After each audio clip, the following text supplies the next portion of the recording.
మంచు జల్లు ప్రేక్షకులకు యేసునామంలో శుభములు సమృద్ధిగా కలుగునుగాక. మరి మనం తపస్కాలంలోనికి అంటే శ్రమల దినాలు అంటారు కొంతమంది, దానిలోనికి మనం ప్రవేశిస్తున్నాం. మార్చి 1 నుంచి ఇంకా 2-3 దినాలే ఉంది. అయితే ఈ తపస్కాలం అంటే ఏంటో మనం తెలుసుకుందాం. ఇంగ్లీష్లో ముందుగా ఇది ప్రారంభమైంది లెంటెన్ సీజన్. లెంటెన్ అనే మాట ఇంగ్లీష్లో ఆంగ్లో సాక్సన్ వర్డ్ లెంట్ అనే వర్డ్ నుంచి వచ్చింది.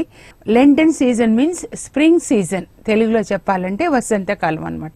అంటే తపస్కాలం అనగా వసంతకాలం.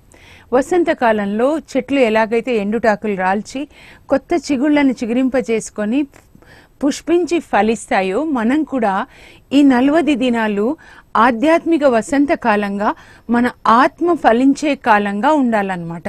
గలతీలు 5:16 నుంచి మనం 22 వరకు చూస్తే అక్కడ పౌలు చెప్తున్నాడు, మీరు బిడ్డలారా మీరు ఆత్మలో జీవించండి, మీరు శరీరంలో జీవించొద్దు, శారీరక వాంఛల్ని తృప్తిపరచుటలో మీరు చూపే శ్రద్ధ మానేయండి అని. శారీరక వాంఛలు ఏమనగా అసూయ, త్రాగుబోత్తనము, విందులు, వినోదాలు, మాత్సర్యము, ఇవన్నీ అని చెప్తాడనమాట. గలతీలు 5:16 అంటే ఇవన్నీ ఎండుటాకులు, వీటిని మనం రాల్చేయాలి. మరి ఆత్మ ఫలములు ఏమనగా ప్రేమ, ఆనందము, శాంతి, సంతోషము, మరి దయ, మంచితనము, వినయము, నమ్మకత్వము, ఆత్మ నిగ్రహము అని 9 గురించి చెప్తాడు. సో ఇవి ఇప్పుడు మనం ఫలించాలన్నమాట. ఈ సమయం ఆత్మ ఫలించే సమయం, వసంతకాలం అన్నమాట.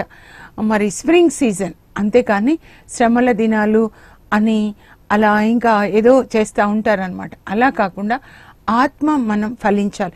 ఒక చెట్టు చూడండి, ఫలించాలంటే ఏం చేయాలి? ఆ చెట్టు ఎదగాలి. ముందు చిన్నగా విత్తనం ఉన్నప్పుడు, చిన్న మొక్కగా ఉన్నప్పుడు ఫలించదు, అది ఎదగాలి. ఎదిగిన తర్వాత అప్పుడు అది పూలు పూసి కాయలు కాస్తాం. మరి మన ఆత్మ, శరీరం అనేది బాహ్య పురుషుడు, మన ఆత్మ అనేది అంతరంగ పురుషుడు. నిజంగా దేవుడు ఆత్మ కాబట్టి మనల్ని ఆత్మగా సృజించారు, తన పోలికగా సృజించారు. ఇప్పుడు ఈ ఆత్మే మనం అంతరంగ పురుషుడు, inner man, spirit man. And the spirit man is in the body. ఈ ఆత్మ అని మనము, దేవుడు మనల్ని మట్టి శరీరంలో పెట్టారు, కానీ మట్టి శరీరం మనం కాదు. ఏమని చెప్పుకోవాలంటే I'm a spirit, I have a body. నేను ఒక ఆత్మను, నాకు ఒక శరీరం ఉంది, కానీ ఈ శరీరం నేను కాదు. శరీరం మనమైతే ఈ శరీరంతోనే పరలోకానికి వెళ్ళాలి, కానీ అలా వెళ్ళాం కదా. ఈ శరీరం మట్టిలో నుంచి వచ్చింది, అది మట్టిలోకి వెళ్ళిపోతుంది. మరి ఆత్మ దేవుని నుంచి వచ్చింది కనుక అది దేవుడి దగ్గరికి వెళ్ళిపోతుంది అని ఉపదేశకుడు ప్రసంగి 12:7 సొలొమోన్ రాజు చెప్పారనమాట. అందుకే ఈ మార్చి 1న యాష్ వెనస్డే, విభూది బుధవారం అంటారు కదా, అక్కడ మరి మా చర్చ్లో అయితే ఫాదర్స్, ప్రీస్ట్ ఏం చేస్తారంటే యాష్ తీసుకొని, విభూదిని తీసుకొని నొసటి మీద సిలువ గుర్తు వేస్తూ, నువ్వు మట్టిలో ఓ నరుడా, నీవు మట్టి నుండి వచ్చావు, తిరిగి మన్నైపోదుగాక అంటారు. అది ఆదికాండం 3:19 దేవుడు ఆదాముని శపిస్తూ చెప్పారనమాట. అడమా అనే హీబ్రూ మాటకు అర్థం ఏంటంటే మట్టి అని అర్థం అనమాట. నువ్వు మట్టిలోంచి వచ్చావు, మట్టిలోకి వెళ్ళిపోతావు. కాబట్టి ఈ మట్టి శరీరానికి ఇంత సోకుల, ఇంత శ్రద్ధ అవసరం లేదు. దేవుని దగ్గరికి వెళ్ళే, నిత్యంగా జీవించే నీవు, ఆత్మవైన నీవు ఆత్మ గురించి శ్రద్ధ వహించు అని చెప్పడానికి అనమాట. ఇప్పుడు ఈ ఆత్మ ముందుగా ఎదగాలి ఫలించాలంటే. ఎందుకంటే యోహాను 15:8-9 యేసు ప్రభు చెప్పారు, మీరు అధికముగా ఫలించటం వలన నా తండ్రి మహిమపరచబడతాడు. అధికముగా ఫలించాలంటే ముందు ఎదగాలి. ఆత్మలో ఎదగాలంటే మనం ఏం చేయాలి? 2 పేతురు 1 5-8 వరకు మీరు చూసినట్లయితే మీరు ఈ పనులు చేయాలన్నమాట. చెట్టు ఎదగాలంటే నీళ్లు పోస్తాము, ఎరువు వేస్తాము, ఎర్రమట్టి వేస్తాము, మందులు వేస్తాము కదా, ఎంతెంతో దాని చుట్టూ పాదు వేస్తాం.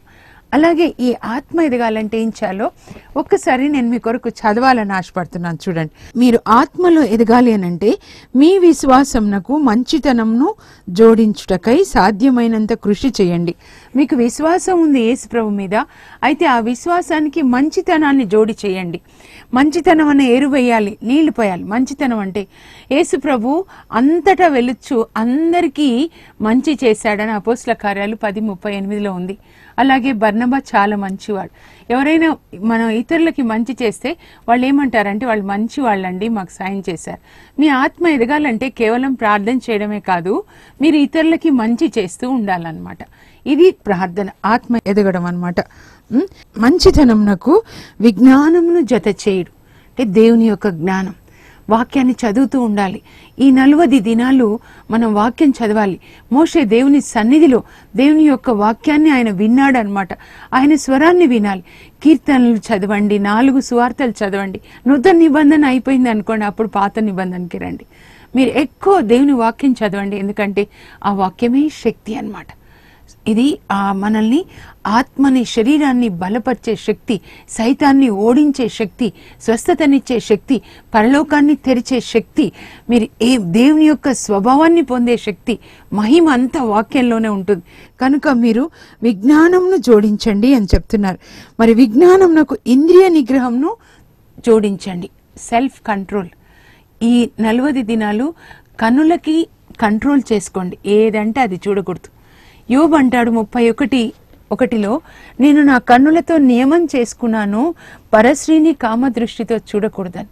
కామదృష్టితో పరశ్రీలను చూడకుండా, పాపం చూడకుండా, పాపపు బొమ్మలు చూడకుండా, దేవుడు పరిశుద్ధుడైన దేవుడు పాపాన్ని చూడలేడని హబక్కూకు 1:12 అక్కడ హబక్కూకు చెప్తూ ఉన్నాడు. పవిత్రమైన నీ నేత్రములు ఓ ప్రభువా పాపాన్ని చూడలేవు. నీవు దేవుని ఆలయంగా పరిశుద్ధాత్మని నీ ఆత్మలో మోస్తున్నప్పుడు ఆయన నీ కన్నుల ద్వారా చూస్తారు. కాబట్టి అపవిత్రమైనది చూడకూడదు. అందమైన దేవుని సృష్టిని, చెట్లు, మేఘాలు, సూర్యచంద్ర తారకలు, అంత ఆయన సృష్టి, చిన్న పిల్లల్ని చూడండి, ఆయన ఎంత అందంగా సృజించాడు. ఆ సృష్టిని చూచి ఆనందించేలాగా ఆత్మ నిగ్రహం, కన్నులకే కాదు నాలుక, ఏదంటే అది మాట్లాడకూడదు, ఏదంటే అది వినకూడదు. ఆహారానికి కంట్రోల్ అన్నమాట. చూసినంత తినకూడదు, కంట్రోల్ పెట్టుకోవాలి, చాలా ముఖ్యమైనది అనమాట. అందుకే దానియేల్ ఫాస్టింగ్ ఏంటంటే నాన్ వెజ్ తినడు అనమాట, మాంసాన్ని భుజించాడు అనమాట. అలా యోబు ఫాస్టింగ్ ఏంటంటే కన్నులకి ఆయన ఏదంటే అది కన్నులతో చూడలేదు. నాలుకతో యోబు ఎప్పుడు అబద్ధాలు ఆడలేదు.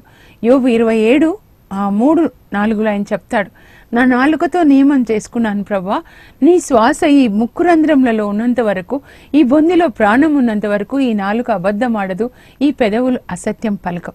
వీటికండి మీరు ఉపవాసం ఉండవలసింది. తర్వాత ఏదంటే అది వినకుండా యేసు ప్రభు ఏం చెప్పారంటే యోహాన్ 10:27, నా గొర్రెలు నా స్వరాన్ని వింటాయి, my sheep will listen to my voice. Yesu ప్రభు మందలో ఉంటే ఆయన స్వరాన్ని వింటాం మనం, లేదా ఈ లోకంలో జీవిస్తే లోకుల స్వరాన్ని వింటాం. సైతాను మందలో ఉంటే సైతాను స్వరాన్ని వింటాం. అందరి స్వరాలు నేను వింటానని చెప్పకూడదు, ఏదో ఒక స్వరాన్నే వినాలి, దేవుని యొక్క స్వరాన్ని వినాలి. ఇంద్రియ నిగ్రహం, ఒకరు మనల్ని నిందిస్తే మనం మళ్ళీ తిరిగి నిందించకూడదు. పిలాతు ఎదుట యేసు ప్రభువు మౌనంగా ఉన్నాడు. ఆయన మీద ఎన్ని ఆరోపణలు తీసుకొచ్చారు, ఎన్ని అక్యూజేషన్స్ తీసుకొని వచ్చారు కదా. నాకు ఈ మధ్య నా మీద కూడా, నేను స్కూల్లో పనిచేస్తుంటే ఏదో తీసుకొని వచ్చారు. నేను చెప్పాను, I will not be disturbed, I know what I am in the eyes of the lord. దేవుని ఎదుట మనం ఏంటో తెలుసుకోవాలి. ఆయన మన పక్షాన యుద్ధం చేస్తారు, ఆయన స్వరాన్ని వినాలి. ఆయన ఎదుట మనం ఏంటో చూడాలి, కానీ మనుషుల ఎదుట ఏంటో అని మనం చూడకూడదు. ఇంద్రియ నిగ్రహం అనేది చాలా చాలా మంచిది. ఒక పార్టీకి వెళ్ళినప్పుడు అన్ని కనబడతాయి, గబా గబా పెట్టుకొని వేస్ట్ చేయడం అలా కాదు. ప్రతి విషయంలో ఇంద్రియ నిగ్రహం, ముఖ్యంగా మనల్ని మనుషులు నిందించినప్పుడు అప్పుడు చూపించాలి. యేసు ప్రభు చెప్పిన మాటలు ఎంత మంచి మాటలు. మత్తయి సువార్త 5:44 ఆయన అంటారు, మీరు మీ శత్రువులని ప్రేమించండి, మేము హింసించు వారి కొరకు ప్రార్థించండి. ఎవరైతే మీ మీద నిందలు వేయడం మొదలు పెడతారో అంటే వాళ్ళు సైతాన్తో బంధించబడి ఉన్నారు కనుక వాళ్ళ కోసం మీరు ప్రార్థించండి. వాళ్ళని యేసు రక్తంలో కడగమని, యేసు ప్రేమతో నింపమని ప్రార్థించండి. అప్పుడు వాళ్ళలో మార్పు వచ్చేస్తుంది అనమాట.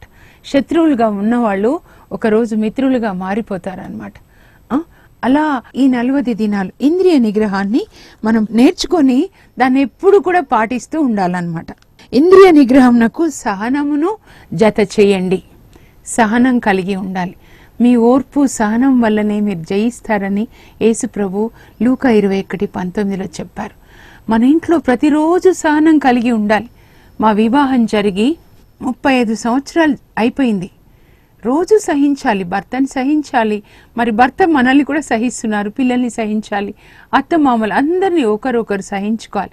పని చేసే చోట మనకి ఇష్టమైన వాళ్ళు ఉంటారు, కష్టమైన వాళ్ళు ఉంటారు, అందరినీ ఓర్చుకోవాలి. ఇదిగో గులాబీ పూలో మంచి వాసన వచ్చే రేకులు ఉన్నాయి, గులాబీ రేకులు పెటల్స్ కింద ముళ్ళులు ఉన్నాయి, రెండు ఒకే చోట ఉంటాయి. మనకిష్టమైన వాళ్ళని కష్టమైన వాళ్ళని సమానంగా ప్రేమించాలి. చిన్న తెరేజమ్మ అనే ఒక పరిశుద్ధ పునీతురాలు ఏమంటుందంటే, కష్టమైంది ఇష్టంగా చేయడమే పరిశుద్ధత. పరిశుద్ధత అంటే నేను అన్నం తినట్లేదు, మాంసం తినడం లేదు అలా చెప్తాం కదా, పూలు పెట్టుకొని నేను, అది చాలా సులభం. కానీ మనం కష్టమైన ఏ వ్యక్తులు మనల్ని నిందిస్తూ ఉంటారో, మనకి కష్టాన్ని కలిగిస్తున్నారో వాళ్ళ సన్నిధిలో వాళ్ళతో కలిసి జీవిస్తూ వాళ్ళని ప్రేమిస్తూ ఉండాలన్నమాట. సహనంనకు దైవ భక్తిని చేర్చండి. భక్తి అనంటే నువ్వు బైబిల్ చదువుకోవడము, పాటలు పాడడము, దీన్ని భక్తి అంటారనమాట. భక్తి వేరు, దైవ భీతి వేరు. దైవ భీతి అంటే పాపంను విడిచిపెట్టుట. యోసేపు పోతిఫర్ భార్య పాపం చేయమని అన్నప్పుడు, అలా చేయలేనమ్మా, అది భగవద్ ద్రోహం కాదా తల్లి అంటాడనమాట. పాపం నుండి దూరంగా పరిగెత్తుట దైవభీతి. దైవభీతి గల వారి బిడ్డలు దేశంలో బలవంతులుగా ఉంటారని 112 కీర్తన 2-3 వచనాలు. దేవుని యొక్క ఆస్తి, riches and wealth are in his house అంటారు. దైవభీతి గల వారి ఇంటిలో దేవుని యొక్క సంపద ఉంటుందన్నమాట. దైవభీతి గల వారి ఇల్లు. అలా దేవుని పట్ల భయభక్తులు గల నరుడు ఇట్టి దీవెనలు పొందుతాడని 128వ కీర్తనలో చెప్తున్నారు. ఎవరైతే దేవుని పట్ల భక్తిని భయాన్ని కలిగి ఉంటారు, నీ కష్టార్జితం నువ్వు తింటావు, ఇంకొకరిది తినవు. దైవ భీతి కలిగిన వాళ్ళ కష్టార్జితం వాళ్ళు అనుభవిస్తారు, వాళ్ళ ఆనందాన్ని కలిగి ఉంటారు. వాళ్ళ ఎప్పుడు నీతిమంతులు అంటే వాళ్ళ కష్టం వాళ్ళు అనుభవించే వాళ్ళు, వాళ్ళది వాళ్ళు తింటారు, వాళ్ళకి ఆనందం ఉంటుంది, అభ్యుదయం, ప్రాస్పారిటీ ఉంటుంది. నీ లోగిట నీ భార్య ఫలించిన ద్రాక్ష తీగ వలె ఉంటుంది. ఇందాకే చెప్పాను, ఫలించే సమయం ఇదని. ప్రేమ, నీ భార్య ప్రేమ, ఆనందం, దయ, మంచితనం అన్నీ కలిగి ఉంటుంది. నీ పిల్లలు నీ భోజన బల్ల చుట్టూ ఓలీవు పిలకల వలె ఒప్పుదురు. ఓలీవ్ చెట్టు ఎప్పుడు ఎండిపోదు తెలుసా. 1000 సంవత్సరాలైన పేతురు నిద్రించిన చెట్టు ఇంకా ఉంది అక్కడ, ఎప్పుడు పచ్చగా ఉండి కాయలు కాస్తూనే ఉంటుంది. నీ పిల్లలు ఎప్పుడు పచ్చగా అభివృద్ధి చెందుతూనే ఉంటారు. ఒక లెవెల్ నుంచి ఇంకొక లెవెల్కి వెళ్తూనే ఉంటారనమాట పిల్లలు. ప్రభువు సియోన్ నుండి నిన్ను దీవించునుగాక, నీవు నీ బిడ్డల్ని కన్నులార చూతుగాక, ఇజ్రాయేళ్లకు శాంతి కలుగునుగాక. రోజు ఈ ప్రార్థన మేము కుటుంబంగా చేసుకుంటాం. 128వ కీర్తన. మా పిల్లల్ని మేము చూడాలి, మా పిల్లలకి ఇంకా పెళ్ళిళ్ళు కాలేదు కానీ చూడాలి, మా మనవాళ్ళు మనవరాళ్ళు ఉన్నారు అనుకొని నేను ప్రేయర్ చేసుకుంటూ ఉంటాను అనమాట. చక్కగా మరి సియోను పరలోకం నుంచి దేవుడు ప్రతిరోజు మంచు కురిసినట్లుగా ఆశీర్వాదాలు మా మీద కుమరించునుగాక, అందరి మీద, మీ మీద కూడా కుమరించునుగాక. వేకువజామున 3 గంటలకు లేచి ప్రార్థిస్తున్నాను. ప్రభా, నేను ఎప్పుడు ప్రార్థిస్తాను, మంచు జల్లు కురిసినట్లుగా మీ దీవెనలు మా మీద కుమరించండి ప్రభా అని చెప్పేసి. ఈ భక్తి కలిగి ఉండాలి, భయాన్ని కలిగి ఉండాలి. ఇంకా ఏం కలిగి ఉండాలో మనం ఒకసారి చూద్దాం. దైవ భక్తికి సోదర ప్రేమను, సోదర ప్రేమకు ప్రేమను కలపండి. సోదర ప్రేమని కలిగి ఉండాలి. మనందరం కూడా యేసు ప్రభు బిడ్డలు కాబట్టి ఒకరి పట్ల ఒకరు సోదర ప్రేమ. మీరు అపోస్తల కార్యాల ఆది సంఘం చూస్తే 4వ అధ్యాయం కానీ 2వ అధ్యాయం 42 నుంచి కూడా 4:32 నుంచి చూస్తే, ఇది మాది అని చెప్పకుండా వాళ్ళ ఆస్తిపాస్తులు అమ్మి విశ్వాసులందరూ అపోస్తల దగ్గర తీసుకొని వస్తే అందరూ ఒకే కుటుంబంగా కలిసి రొట్టె విరుచుచు భుజించుచు సంతోషంగా ఆనందం కలవారే జీవిస్తున్నారు అనమాట. అలాంటి ఆది సంఘం ఎప్పుడు వస్తుంది ప్రభా అని నేను అనుకుంటుంటాను. సోదర ప్రేమ, ఎప్పుడు ఒకరికొకరు సహాయం చేసుకుంటూ, దానికి ప్రేమ, త్యాగమైన ప్రేమని మనం కలిగి ఉన్నప్పుడు మన ఆత్మ ఎదుగుతుంది. ఎదిగిన తర్వాత ఆత్మ ఫలిస్తుంది అన్నమాట. ఈ దినాలు మనం ఆత్మలో ఆత్మ ఫలించే రోజు. అయితే ఈ 40 దినాల్లో ముఖ్యమైనటువంటి దినాలు, మొదటిది యాష్ వెడ్నెస్డే అని చెప్పాను కదా. ఈ యాష్ వెడ్నెస్డే నుంచి ఈస్టర్ వరకు ఉన్నటువంటి 40 దినాల్ని మరి లెంట్ సీజన్ గా చర్చ్ గుర్తించారనమాట. అయితే మనం చూసినట్లయితే మార్చి 1 నుంచి మరి ఏప్రిల్ 16 అనమాట ఈస్టర్. అయితే 40 కంటే ఎక్కువ దినాలు ఉన్నాయి కదా, ఆదివారాల్ని లెక్క పెట్టారనమాట. ప్రతి ఆదివారం కూడా మనం యేసు పునరుత్థాన పండుగని కొనియాడుతూ ఉన్నాం అన్నమాట. మరణాన్ని గెలిచిన పండుగ, సైతాన్ మీద జయాన్ని సాధించిన పండుగ అన్నమాట ఈస్టర్ పండుగ. కనుక ఈ 40 దినాల్లో మొదటి దినం యాష్ వెడ్నెస్డే ఏంటంటే, ఈ మట్టి నుంచి వచ్చిన శరీరం మట్టిలోకి వెళ్ళిపోతుంది కనుక ఎప్పుడు ఇంకా ఏమి తినేదమా, ఏమి త్రాగేదమా, ఏమి ధరించేదమా అని ఈ శరీరాన్ని గురించి చింతించకుండా శరీరాన్ని అదుపులో పెట్టుకొని ఆత్మలో ఎదిగి ఆత్మ ఫలించే దినాలు అన్నమాట. అప్పుడు నెక్స్ట్ ఏంటంటే పామ్ సండే, మానికొమ్ముల ఆదివారం అని చెప్తారు, మట్టల ఆదివారం అంటారు కొంతమంది. మార్కు సువార్త 11వ అధ్యాయంలో 1 నుంచి 10 వరకు చూస్తే అక్కడ యేసు ప్రభు యెరూషలేములోనికి గాడిద పిల్ల మీద కూర్చొని వస్తూ ఉంటారనమాట. అప్పుడు వాళ్ళు శిష్యులే గాడిద పిల్లని విప్పుకొని వస్తారు. దాని మీద అప్పటి వరకు ఎవరు కూర్చోరు. అప్పుడు శిష్యులు ఆ గాడిద పిల్ల మీద వాళ్ళ వస్త్రాలని పరుస్తారు. యేసు ప్రభు కూర్చుంటారు. మరి యెరూషలేము ప్రజలు కూడా వాళ్ళ వస్త్రాలని దారంతా పరుస్తారు. చెట్ల కొమ్మల్ని కూడా విరిచి పరుస్తారు. చెట్ల కొమ్మల్ని ఊపుతూ ఆనందంగా వాళ్ళు దావీదు కుమారునకు జయము, ప్రభు పేరిట వచ్చేవాడు స్తుతింపబడును గాక, రానున్న దావీదు రాజ్యము స్తుతింపబడును గాక, మహోన్నత స్థలంలో దేవునికి మహిమ, భూలోకంలో మనుషులకు శాంతి అని వాళ్ళు పాటలు పాడుతూ ఉంటారు. అలా యేసు ప్రభుని స్తుతిస్తూ ఉంటారు. పసిపిల్లలు కూడా స్తుతిస్తూ ఉన్నప్పుడు యేసు ప్రభు యెరూషలేములోనికి ప్రవేశిస్తారు. ఇప్పుడు యెరూషలేము ఎవరంటే మనమే అన్నమాట. మన యేసు ప్రభుని మనం తండ్రి దేవుని స్తుతిస్తున్నప్పుడు ఆయన మన హృదయం అనేటటువంటి యెరూషలేములోకి వస్తారు. అందుకే జెకర్యా 9:9 మీరు చదివినట్లయితే దీని గురించి ప్రవచిస్తాడు జెకర్యా అన్నమాట. సియోను కుమారి సంతసించు, యెరూషలేము కుమారి ఆనందించు, ఇదిగో నీ రాజు వచ్చుచున్నాడు, జేతగా విజేతగా వచ్చుచున్నాడు నీ రాజు, గాడిదపై కూర్చొని భారవాహకమగు గాడిద పిల్ల మీద కూర్చొని వస్తున్నాడు. ఆయన వచ్చేసి నీలో ఉన్నటువంటి యుద్ధ అశ్వములను, ధనస్సులను, గుర్రములను ఆయన సంహరిస్తాడు, నాశనం చేయడానికి, ధ్వంసం చేయడానికి వస్తున్నాడు. యేసు ప్రభు మనలోనికి వచ్చినట్లయితే మనలో ఉన్నటువంటి అపవిత్ర ఆత్మల్ని, సైతాను శక్తులు అన్నిటిని కూడా నశింపజేస్తారు. 1 యోహాను 3:8 చెప్తారు, సైతాను కృత్యములను లయం చేయటకే మనుష్య కుమారుడు వచ్చాడు. 1 John 3:8 says, the son of man has come in order to destroy the works of Satan. నీ లోపలికి యేసుప్రభు రావాలి. వాక్యం రూపంలో ఉన్న యేసుప్రభు నీలోకి వస్తే నీలో ఉన్నటువంటి ఆ దుష్ట శక్తుల్ని సంహరిస్తాడు. కొంతమంది నాకు చెడు తలంపులు వస్తున్నాయి, ఇది వస్తున్నాయి చెప్తాడు. మీరు వాక్యం చదవండి, వాక్యాన్ని చదవండి. అప్పుడు ఆ వాక్యం రెండంచుల ఖడ్గమై ఆ దుష్ట శక్తుల్ని, చెడు తలంపుల్ని సంహరిస్తారనమాట. దీన్ని ఇంగ్లీష్లో అయితే మాండీ థర్స్డే అంటారనమాట. యాక్చువల్గా మాండీ అనే మాట లాటిన్లోంచి తీసుకున్నారు ఒరిజినల్గా. మాండీ మీన్స్ మ్యాండేటమ్ ఆర్ నోవమ్ అనమాట. అంటే న్యూ, కొత్త అని అర్థం. నోవం అంటే న్యూ కమాండ్మెంట్ డే. కరెక్ట్గా చెప్పాలంటే నూతన ఆజ్ఞ ఇచ్చిన దినం. యోహాను సువార్త 13వ అధ్యాయం 34-35లో యేసు ప్రభు శిష్యులతో కడరా భోజనం చేసేటప్పుడు ఆయన అంటాడు, ఇంకొక నూతన ఆజ్ఞ ఇస్తున్నాను, నేను ఎలా మిమ్మల్ని ప్రేమించానో మీరు కూడా ఒకరినొకరు ప్రేమించుకోనండి. మీరు పరస్పరము ప్రేమ కలిగి ఉంటే నా శిష్యులని లోకం తెలుసుకుంటుంది. యేసు ప్రభు శిష్యులకు అంటే దేవుని యొక్క సేవకులకి, విశ్వాసులకు అందరికి చెప్తున్నారు, మనం ఒకరినొకరు ప్రేమించుకున్నప్పుడు అప్పుడు మనం యేసు ప్రభు శిష్యులని లోకం తెలుసుకుంటుందంట. ఈ వాక్యం నేనైతే ఎప్పుడు మనసులో పెట్టుకొని, ప్రభా నేను అందరినీ ప్రేమించాలి, నా తోటి దైవ సేవకులని ప్రేమించాలి, నాకు చేతనైనంత సహాయం చేయాలి, లేదా ప్రార్థించాలి. టీవీలో వాక్యం చెప్తున్నప్పుడు నేను ఎవరు వాక్యం వింటే వాళ్ళ కొరకు ప్రార్థన చేస్తాను. చర్చిలో మా ప్రీస్టులు వాక్యం చెప్తున్నప్పుడు వాళ్ళ కొరకు ప్రార్థిస్తాను. నా జీవితంలో ఏ దైవ సేవకులని దేవుడు పంపించారో వాళ్ళ కొరకు ప్రార్థిస్తాను. ఎందుకంటే ప్రార్థన ద్వారా దేవుడు గొప్ప కార్యాలు వాళ్ళ జీవితంలో చేస్తారని అన్నమాట. నూతన ఆజ్ఞ ఇచ్చిన రోజు, యేసు ప్రభు పాస్క గొర్రెపిల్లగా బలి అయిన రోజు, తన రక్త మాంసాల్ని మన కొరకు ఇచ్చిన రోజు, గుడ్ ఫ్రైడే రోజు. జీసస్ సిలువలో మన కొరకు మరణిస్తారు పాప పరిహార బలిగా.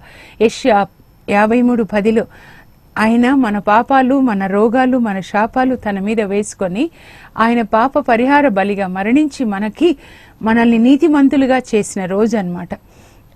మరి సాటర్డే చూసినట్లయితే బ్రైట్ సాటర్డే అంటారనమాట. ఆ రోజు యేసు ప్రభు ఏం చేశారనంటే ఆయన శరీరం మరణించింది, కానీ ఆయన ఆత్మలో పారడైజ్, పాతాళ లోకానికి వెళ్ళారు. 1 పేతురు 3:18-22 వరకు చదివితే ఆయన పాతాళంకు వెళ్ళి అక్కడ పారడైజ్ అంటే ఏంటంటే ఒక నిద్ర స్టేట్ అన్నమాట. ఆదాము, అవ్వ, నోవా టైంలో ఎదురు తిరిగిన అవిధేయులైన ఆత్మలు వాళ్ళందరినీ లేపుకొని యేసు ప్రభు పరలోకానికి తీసుకొని వెళ్తారనమాట. ఈస్టర్ రోజున ఆయన మరి ఆ మరణాన్ని, సైతాన్ని జయించి విజయుడే లేచి పరలోకానికి వెళ్తారు. అంటే మనకి ఆయన పరలోకాన్ని తెరిచారనమాట. అయితే ఈ 40 దినాలు మనం ఎలా ఉండాలో ఒకసారి చెప్తాను. ముందుగా ఎక్కడ 40 దినాలు బైబిల్లో ఉంది? నిర్గమకాండం 24:18లో మోషే సినాయి పర్వతం మీద దేవుని సన్నిధిలో 40 పగళ్ళు 40 రాత్రులు గడుపుతాడు. అప్పుడు దేవుడు మేఘ రూపంలో, అగ్ని రూపంలో వచ్చి 10 ఆజ్ఞల్ని ఆయన లిఖించి 2 రాతి పలకల మీద మోషేకి ఇస్తాడు. అలాగే ఆయన ప్రభు చెప్తుంటే మోషే మొదటి 5 గ్రంథాలని రాస్తాడు. దేవుని స్వరాన్ని వింటాడు, దేవుని మహిమను చూస్తాడు, దేవుని తేజస్సును చూస్తాడు, దేవుని శక్తిని పొందుతాడు.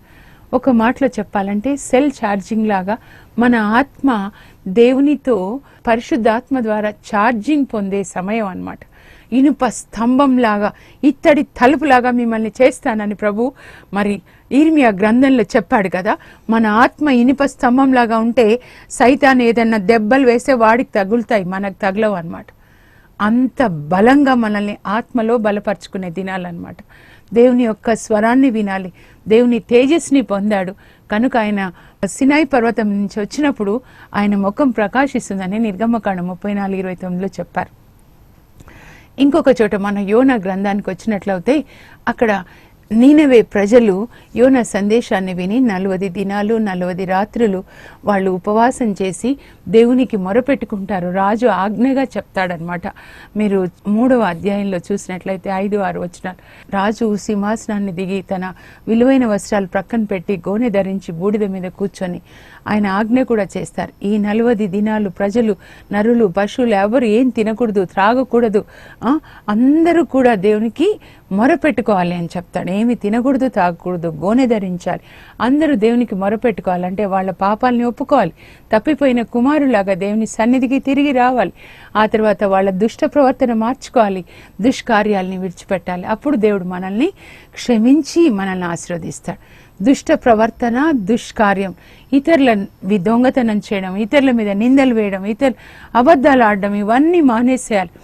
యెషయా 58:6 నుంచి చదివితే ప్రభు చెప్తారు, నాకు ఇష్టమైన ఉపవాసం ఇది. ఆకలైన వాళ్ళకి మీరు అన్నం పెట్టండి, బట్టలు లేని వాళ్ళకి బట్టలు ఇవ్వండి, మీ రక్త సంబంధులకి సహాయం నిరాకరించకండి, చెడ్డ మాటలు పలకకండి, ఉపవాసం దీనికి ఉండండి, అబద్ధాలు ఆడకండి, ఇతరుల మెడ మీదకి ఎత్తిన కాడిని దించండి, నిందలు ఎవరి మీద అనేస్తే దించండి. అప్పుడు దేవుని కృప ప్రాతంకాల సూర్యుని వల్ల మీ మీద ప్రకాశిస్తుంది, మీ గాయాలు తొందరగా మాన్తాయి, మీ ప్రార్థన దేవుడు ఆలకిస్తారు, మీ పుణ్యం మీకు ముందుగా వెళ్తుంది అని అక్కడ రాయబడి ఉందన్నమాట. అలాగే నూతన నిబంధన మత్తయి సువార్త 4వ అధ్యాయంలో చూస్తే యేసు ప్రభు ఉపవాసం చేసిన తర్వాత దేవుని ఆత్మ వలన ఆయన ఎడారికి కొనిపోబడతాడు. అప్పుడు సైతాను శోధన తెస్తాడు, ఈ రాళ్ళని రొట్టెలుగా మార్చుకొని ఆకలి తీర్చుకో అని చెప్పేసి. అయితే కడుపుకే తెస్తున్నాడు చూడండి, ఇంద్రియ నిగ్రహం అన్నమాట. అప్పుడు యేసు ప్రభు వాక్యం ద్వారా సైతానికి జవాబిస్తాడు. మనం ఆత్మలో బలపరచబడినప్పుడు ఎక్కువ శోధనలు తెస్తాడు తెలుసా. పరిశుద్ధాత్మ దేవుడు సవాల్ చేస్తారు సైతాన్, ఇప్పుడు చూసుకొని నువ్వు తీసుకొని రా, ఏం తెస్తావో. దేవుడే సైతాన్కి పర్మిషన్ ఇచ్చారు యోబుని పరీక్షించడానికి. అలాగే మనం కూడా పరీక్షలో నెగ్గాలి అన్నమాట. సైతాను శోధన తెచ్చినప్పుడు నెగ్గాలి మనం. ఈ రాళ్ళు రొట్టెలుగా మార్చుకొని నీ ఆకలి తీర్చుకో అంటే యేసు ప్రభు ద్వితీయోపదేశకాండం 8:3 నుంచి సమాధానం ఇస్తాడనమాట. ఏంటి అంటే మానవుడు కేవలం రొట్టె వలన కాక దేవుని వాక్కు వలన జీవిస్తాడు. దేవుని యొక్క వాక్యం నువ్వు చదువుతూ పాటిస్తూ ఉన్నప్పుడు, ప్రకటిస్తూ ఉన్నప్పుడు నీవు జీవిస్తావు. నువ్వు ఇంకా నీ వయసు అవుతూ ఉంటే ఇంకా బలంగా అవుతావు, మోషేలాగా అన్నమాట. మోషే 120 సంవత్సరాలు జీవించాడు ఆరోగ్యంగా, కంటి చూపు మందగించలేదు అంటున్నారు. అంటే దేవుని సన్నిధిలో 40 దినాలు దేవుని మహిమను చూశాడు. ఆ మహిమ ఆయనను ఎప్పుడు ఆరోగ్యంగా ఉంచిందనమాట. దేవుని తేజస్సుని పొందాడనమాట. యేసు ప్రభుకి తెచ్చిన శోధనలు సైతాన్ మనకు కూడా తీసుకొని వస్తాడు.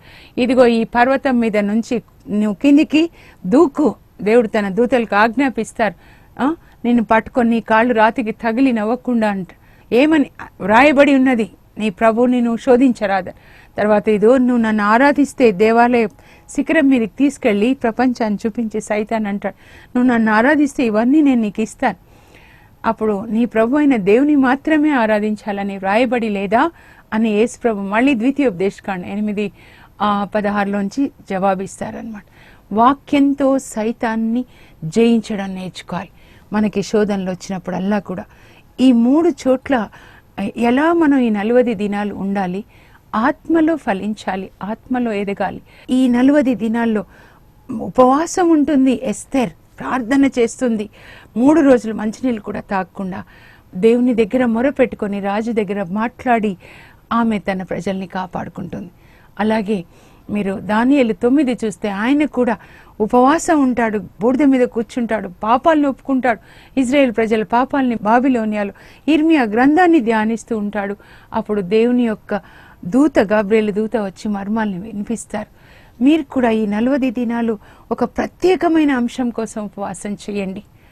ఈ మాటికి కోపం రావడం, మాటికి పాపం చూడడం, మాట్లాడడం, వీటన్నిటి నుంచి విడుదల వచ్చిన తర్వాత మా దేశంలో అయ్యా నాయకుల కొరకు ప్రార్థిస్తాం, యవనస్తుల కోసం ప్రార్థిస్తాం, కొత్తగా వివాహమైన వాళ్ళ కోసం ప్రార్థిస్తాం. నాకైతే దేవుడు ISIS వాళ్ళ కొరకు ప్రార్థించు ప్రభువా, నీ ప్రేమతో వాళ్ళని నింపి వాళ్ళ నాయన నీ కొరకు పనిచేయడానికి కృప దయచు. గొప్ప కార్యాలు, expect great things from God, attempt great things for God. Something great must be done in the kingdom of God in these 40 days. ప్రార్థన చేసుకుందాం. పరలోకపు మా తండ్రి, మీ పరిశుద్ధ నామం నాకు స్తోత్రం కలుగును గాక. ఇదిగో ఈ 40 దినములు కూడా మా ఆత్మ ఫలించే దినములుగా మేము ఆత్మలో ఎదిగి ప్రభా, ఆత్మ ఫలములు ప్రేమ, ఆనందం, దయ, మంచితనం, శాంతి, సహనం, ఇంద్రియ నిగ్రహం, సాత్వికత అనే ఫలములు ఫలించడానికి కృప దయచేయండి ప్రభా. నాయనా, మోషే మీ సన్నిధిలో 40 దినములు 40 రాత్రులు గడిపాడు.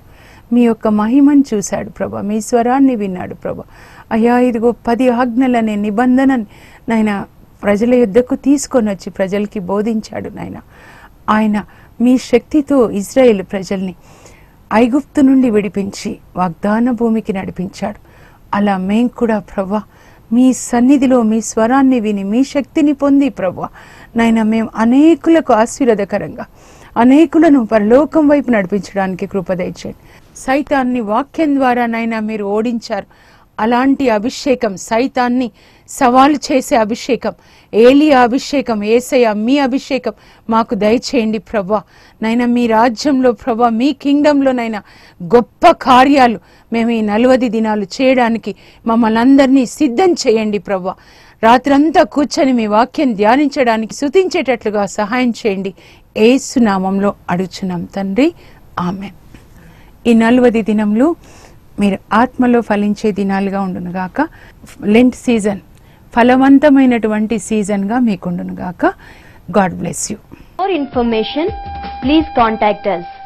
Our address, Mrs. Jacinta Rani, 214 Pavani Estates, near St. Anthony's High School, Himayat Nagar, Street number 8, Hyderabad 29,